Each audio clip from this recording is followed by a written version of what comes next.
So I've had my ROG Ally for 2.5 months now, and I was tempted to put an SD card in just to have one and see if my SD card slot would have issues or not. So about a month and a half ago, I got this 256 gigabyte micro SD card from Team Group. It was pretty darn cheap at just 13 bucks, so I figured if I got destroyed, I wouldn't care too much. And so far, I've had no issues with it at all, so I figured I'd let you guys know. I think this SD card from Team Group might actually be pretty good for the ROG Ally. Either that, or maybe the issue was heat and Asus fixed it, in which case, awesome.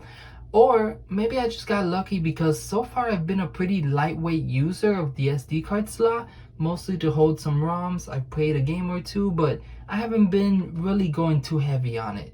But regardless of why I've had no issues so far, if you guys want to take a risk with an SD card on your ROG Ally, I recommend starting with a cheap SD card like this one.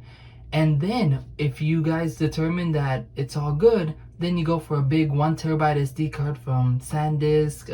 I don't know if Samsung has one yet, but yeah, you can then go for a bigger one because you don't want to risk losing a bigger one.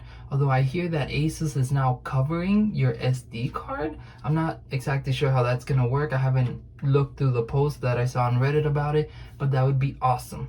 Either way, the only thing you need to know is that with this, the issue is the read and write speeds. It's a bit slower than most cards, but you know, it also costs about half as much. So we're talking about 100 megabytes read and 90 megabytes write.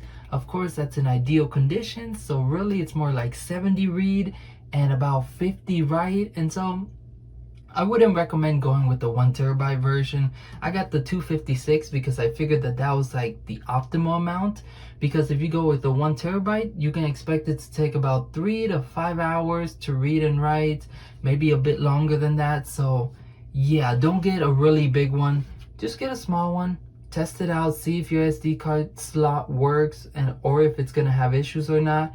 And yeah, guys, I wish you guys the best of luck. I hope you have no issues like I have so far. And I also hope that I don't have any issues in the future. So good luck, guys.